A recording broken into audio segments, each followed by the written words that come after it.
Hi, I'm Mara Webster with In Creative Company, and I'm so excited today to be joined by the wonderful Sharon Horgan, who is the creator, executive producer, and actor in the Apple TV Plus series Bad Sisters. And I wanted to start by talking a little bit about the tone for the show, because one of the things that you're always so brilliantly adept at in your writing is this place of using humor to talk about dark and deep subject matters, because of the way that it really opens audiences up. But whether it's pulling motherland, catastrophe, or this, they all have such distinctive voices in the way that they do that. And so I was interested in how you really approach the script writing process and finding the specific tone for this series in a way that you can create something that has a dramatic element in talking about domestic abuse, and at the same time, the intersection of the humor of murder at the same time.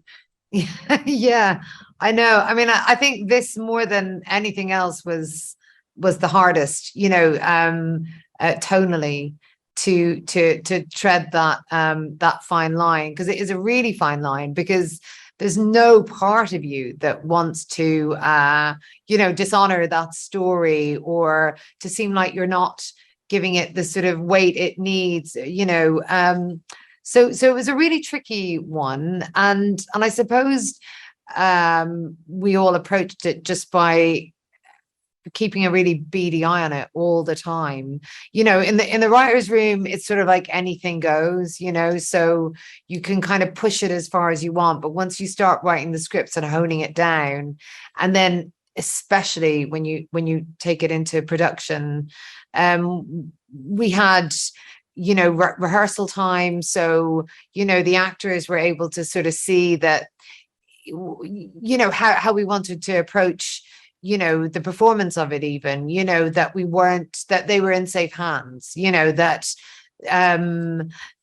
we were able to balance that sort of light and dark. So you do it in the writing, but you never really know if you're managing it until you're sort of, until you have it on its feet. And even then, you find yourself in the edit room sort of wondering if that landed, if there is enough space between a brutal scene with Grace and JP, and a more sort of slapstick, the sisters sort of I don't want to give any of the sort of murders away, but attempted murders away, but there's a lot of silly in there, and there's a lot of lightness, but I think especially when you're dealing with something like this, comedy is just such a handy tool to have, because you can you can disguise some pretty hefty subject matter that people wouldn't necessarily come to if they knew that was on the menu, sort of thing. And I also think when you disarm people, then when something really dramatic or brutal comes along, it's more shocking. It can hit you more, it can move you more emotionally, and then you get to you get to have a bit of light after it as well. It's not like the relentless slog. Like, I don't want to punish people with this, but at the same time, there's an incredibly hard to watch, the dangerous abusive relationship at the heart of it. And these sisters, even though they are on this sort of inherently funny mission to kill this monster, there's a love for their sister that compels them to do it. And it's their, once you believe that relationship, once you buy into that sister's relationship, and believe that at their core it's their love for Grace that drives them, then you're fairly okay. But it's dicey, it's like, it's a tricky thing that I just ask people all the time as well, in the process of it, just get people to watch and feedback. And I trust myself, but I also feel like when you're in the middle of making something, you get a bit kind of blinkered, and it's good to have outside opinions and voices to keep you on the straight and narrow. Absolutely. And one of the challenges in any new show, and particularly with this, is you've got this group of 5 sisters and you really want the audience to come in and feel very connected and kind of know who they are very individually. And they've all got such unique layered personalities in the show. And did you find that there's a certain challenge in the fact that there's a lot of things that they don't need to say out loud to each other because they've been around each other? You know, they wouldn't say, oh, remember when we tried to murder him this way? You know, that's something that just exists in the fabric of them in the present. And so was there a challenge in terms of figuring out how to give the audience that exposition, and were elements of that answered by the structure of having these flashback scenes and those moments, and by giving each of the sisters essentially their own episode where we get a lot of their backstory? Yeah, I mean, that was it really. Once we sort of went that route, we knew, I mean, and also you have you know, you also have you know, the previously on device, because you often, when there's an awful lot going on, you know, you've got two timelines. You've got the sisters' sort of domestic life, and you've got, you know, when it's just them together, you have, you know, the work scenes. There's just a huge amount going on, you know, throughout. So you know, you need those sort of reminders. But yeah, it felt like, you know, I often relied on the sisters just even looking at each other. Do you know what I mean? Like I feel like so much was, you got to know those sisters very quickly, very, very fast. And that was just really, really valuable. And so you didn't always need to, I don't think, sort of spoon feed an audience, you know. You could sort of do it in a look, and then you know that there's something there. You might not tell the audience exactly what that was, you know, why Eva is reacting in that way to John Paul, or why Bibi has such a depth of hatred, or you know, but also the sisters have secrets from each other as well. And I don't know, it's kind of you know, it's kind of risky storytelling in a way, because you want to tell the audience a lot, but you don't want to over explain, and you don't want to recap in the dialogue, you know. You don't want to, I hate anything too expositional. It immediately takes me out of it and reminds me that it's telly, you know. So I also think you can give an audience a lot more credit than, you know, they're au fait with the mode of, you know, TV storytelling. You don't need to constantly, and you know, I'm often told that, you know, it makes an audience sort of lean in more, you know, when they have to figure stuff out, you know, when they have to remember what timeline they're in, or, you know, what the history of those characters was. You know, if it's all too by numbers, I think, I don't know, it can get a little you know, get a little basic. Yeah. I also wanted to ask a little bit about some of the intricacies in the dialogue for John Paul as a character, because as the season progresses, he becomes more and more overt with the control that he's manipulating. And it's not just on his wife that he's doing this. We see that he tries to exert this in different ways over, you know, all of the sisters, a neighbor, and there's all sorts of ways that he's becoming more and more brazen, and it's less secretive and behind closed doors. Yes. And also that thing where he can think that he's being quite charming, and then something triggers him that causes that flip very suddenly. And so how did you find the nuance of, you know, what does it look like when he thinks he's being quite charming? What are the triggers that set him off? And then what's that shift that happens as he becomes more confident in himself in that way? Well, we knew that we were, you know, really going to push the narrative of you know, how he progressively becomes worse. And it's not just how he becomes worse, it's sort of what the audience finds out. You know, the audience finds out sort of sometimes as the sisters find out. So, but we really needed to do that, because in order to have an audience on board for 10 episodes of trying and failing to kill a man, you have to, you know, we had to keep upping the ante and upping the stakes, and you know, our sort of device of having an episode for each sister was great. But then at a certain point, there's sort of, so now what do you do? You know, all the sisters' backstories, you know, how he's fucked with all of them, you know, what next? And so we had all that story that we knew we could rely on, you know.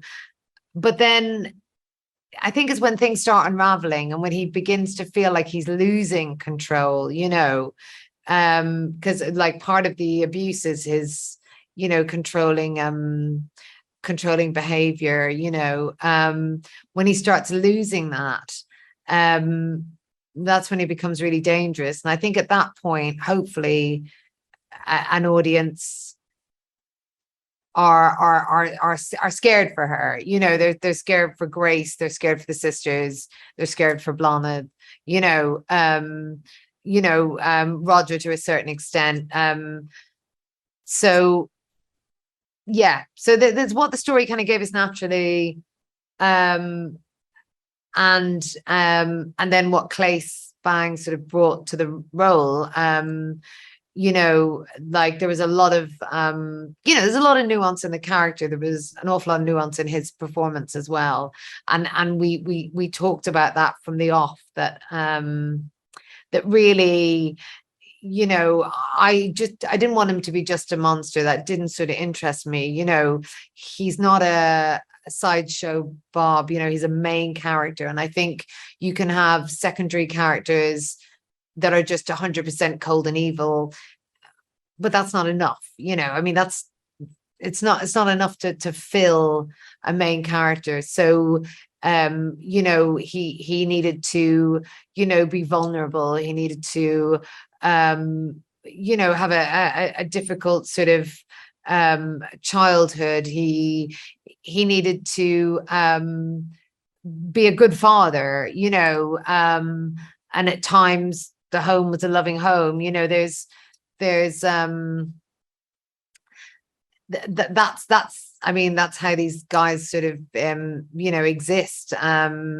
They, you know, you can't sort of see from the outside what's going on or the extent of it, you know. So he needed to have all these layers, you know. He needed to be someone who, you know, his boss loved and people at work thought he was an upstanding guy, you know. The priest gives a eulogy, which is, you know, BB burst out laughing at in church because it's so ridiculous how he's seen, you know. So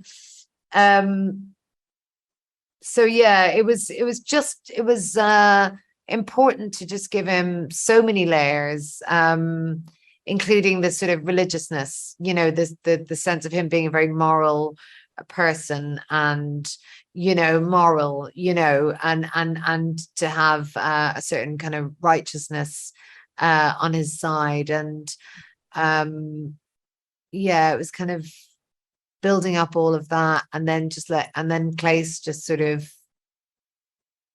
just kind of ran with it, you know. And he made him a buffoon at times, and, you know, I think that was absolutely right. A ridiculous preening cockerel of a man, you know, who if he was given more respect that he felt he deserved, he might not have, you know, become such a monster. But because he's a weak man, he sort of needed that, you know. And yes, really, it was really interesting, sort of layering him up, you know, and that way over 10 episodes, you know, someone isn't going to get bored of it because there's always something new to sort of reveal, you know, including how dark and brutal it gets at the end, you know. Yeah.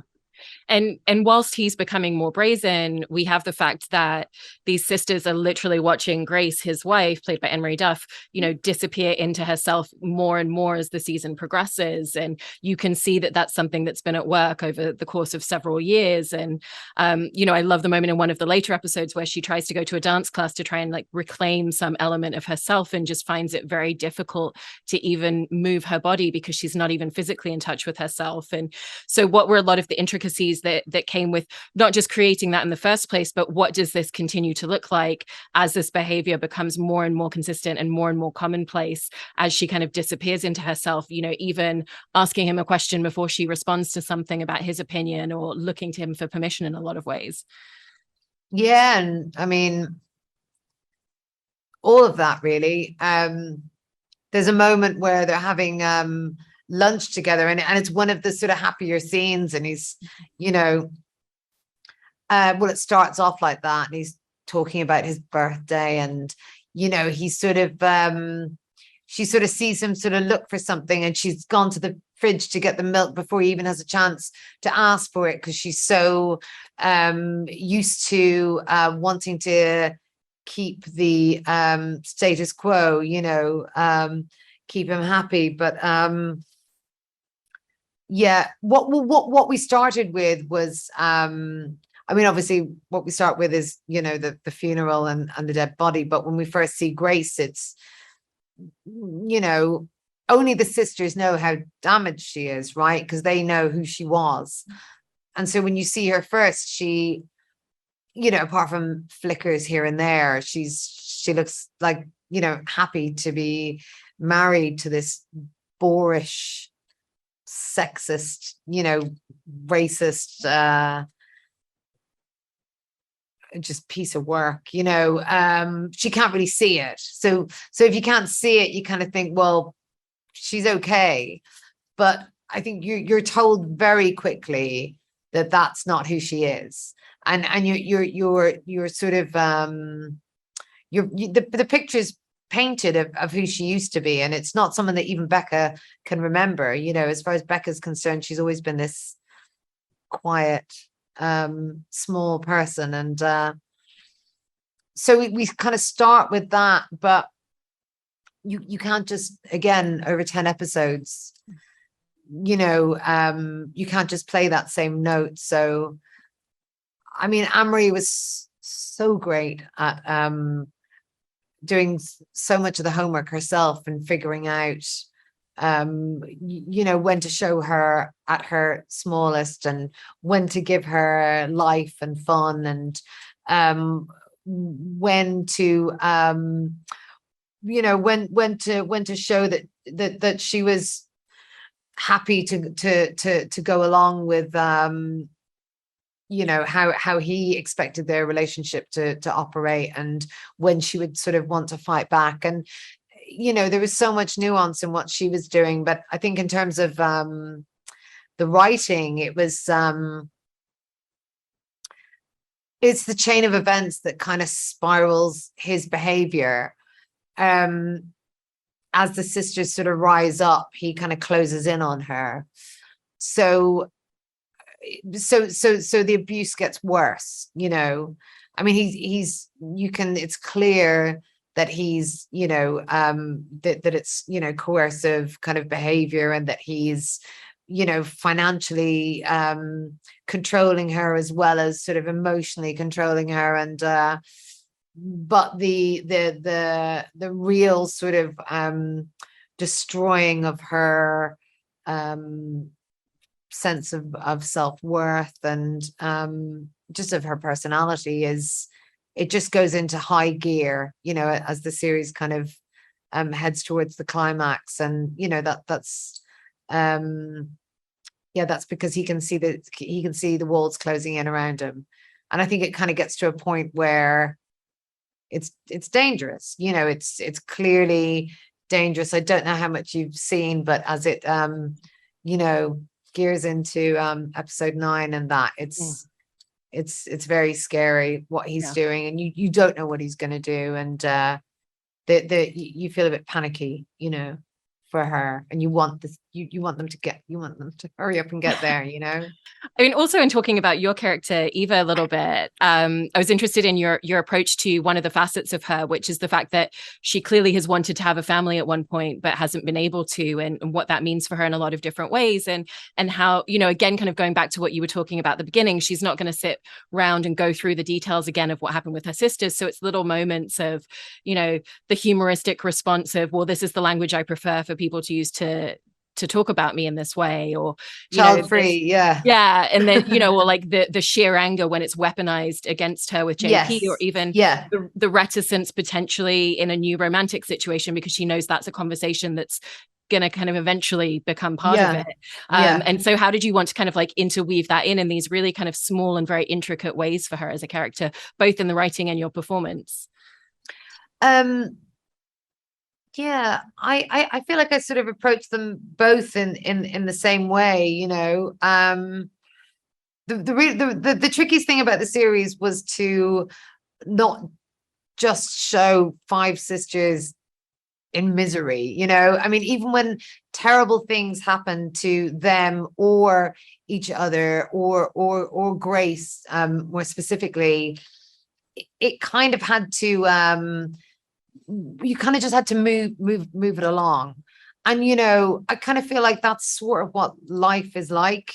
Terrible things happen to us and they affect us, and then we just have to get on with it, so but in this case, because you only get 10 hours, and you it's difficult to show a terrible thing happening to someone and then moving on, because you don't have time. So you kind of, there's all these sort of pivots that you have to do. So I kind of felt like Eva she kind of had to carry an amount of tragedy with her, but also to seem like someone that you would just really want to go and have a pint with, I mean, she's got all these sort of she's clearly been damaged and has a sort of, her life has sort of gotten to the point where it's not sort of moving forward, and she's not expecting it to move forward. She lives through her sisters and for her sisters, and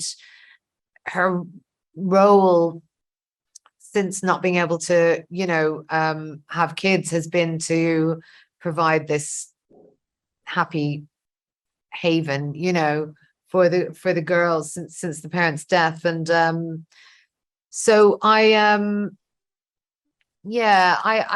wanted her to have a joy in being that sort of matriarchal figure, but I wanted you to see the sort of collateral damage of that as well, when she's on her own.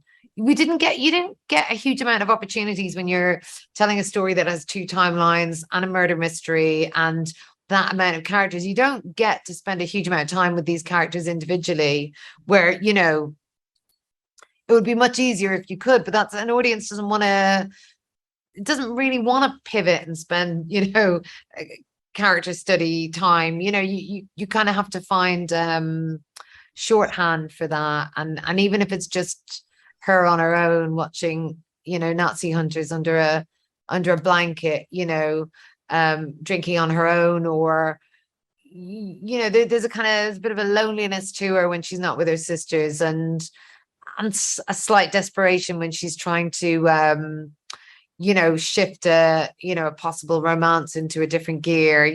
Those things kind of break my heart a bit, so I felt she had to be this sort of real pillar within the family, but her you could sort of, if cracks started to show, you could see how easily it could all just fall apart. So yeah, it was kind of the same approach for when I was performing her, just being mindful of showing backstory, showing in my face, as much as I could without it being too dun dun dun, showing what had happened, showing that there was a history there, and showing someone who's sort of been damaged by that, but also someone who's a survivor, and it was just easy with the girls because they kind of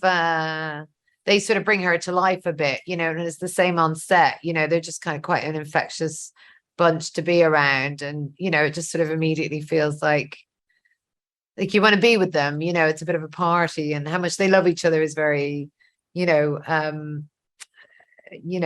quite emotional as well. And with the comedy as well, with the dynamic of these sisters, there's so many great inflections and moments of that. But again, there's so many kind of minute details that come into play, like Becca's number being in Daryl McCormick's phone as Sandwich Girl, which kind of harkens back to Catastrophe with like Sharon Yeah. London sex at the beginning of the London first sex, and the yeah. last season. Yeah. And so when you're going through the scripts, kind of how do you approach kind of finding those really minute things where it's, maybe it's not a massive plot point, but they're all just kind of layered and textured in there for the audience throughout? They're funny, those little things. They tend to come on your fifth pass. There's so much heavy lifting to do at the start, and there's so many rewrites, and you got to get to a point where you get it all down, and then you bird's eye view it, and then you just got to dive in and make it all work and shift it all around. But little moments of detail are when you do your final pass, which is kind of sort of the fun bit. I mean, it's not when you've got a ticking clock and you've got like production starting, but to me, like gathering all the scripts together and just sort of doing a pass that finds little moments of nuance or light or extra funnies, and extra sort of character detail. And that also comes when when the actors come on board, they just embody those characters, and they bring their own thing to it, so that becomes an added extra that you can add to later scripts. You go, all right, I didn't entirely see the character doing that when I was writing it, but now that absolutely works, I'll bring it into the later script. So it's sort of part of the process, the little extra details. Yeah. And then, lastly, obviously, over the last few years with your production company, Merman, you've got so many projects that you're simultaneously working on at the same time, and also stylistically very different approaches. There's a big difference to having a writer's room for a show like Divorce as to like you and Rob sitting in a room, the two of you writing the scripts together with no one else there. And so how do you feel that that's really evolved the way that you work, where, trying to solve a creative problem on one project kind of might give an idea to something else, but also just the different stylistic ways of writing kind of crossing paths with each other a lot for you at this point? Yeah, I don't know. It's so project dependent, I mean, there's some projects that I oversee in such a hands-off way. It's more sort of like an extra viewpoint when in the edit, for example, or like with Shining Vale, I come in at a point when Jeff Astroff is on his sort of X draft, and then I come in and sort of go, well, with this bit of distance, this is what I think. And Jeff works with a really small room of writers. Bad Sisters had a large room, but a smaller amount of writers when it came to the scripts. Motherland is again a small room, 4 writers. It just depends. I mean, Catastrophe was so specific to Rob and I, and that tone. We tried to do a writer's room. Because when it was doing pretty well, everyone was like, let's write 23 episodes. And you go, well, we can't do that. And then, we tried to bring in other writers, and it just didn't work. And they were really good writers, by the way. It just didn't work because it's the blend of our voices together, and that sounds wanky, but it just is. Mm-hmm. And sometimes it really works. Sometimes, like I think with a thriller, especially, like having a hive mind to help figure out stuff, there was a lot of stuff in there that I would never, if I'd sat there for a year, been able to figure out. But you come up, and also it means that you can be really inventive, because you come up with something and you don't know the answer to it, but you're just like, this is what I'd like to do if I had the tools. And then someone in the room has those tools, and you bat it back and forth, and suddenly it's it's possible.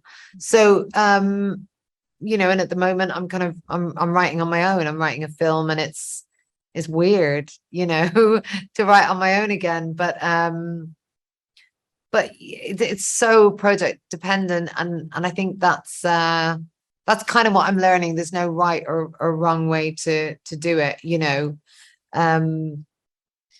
you always need good people around you. That's all I'll say. Because even when it's just me, I need a really hands-on creative producer that I'm not scared to show early drafts to. And so as long as you have a really solid creative team around you, kind of anything works, you know. Yeah. No, that's really interesting to hear. And the series with Bad Sisters is so brilliant in the balance that you've managed to create, as always, with finding such a unique tone and voice to it. So congratulations on everything with the show. And thank you so much, Sharon. Thank you.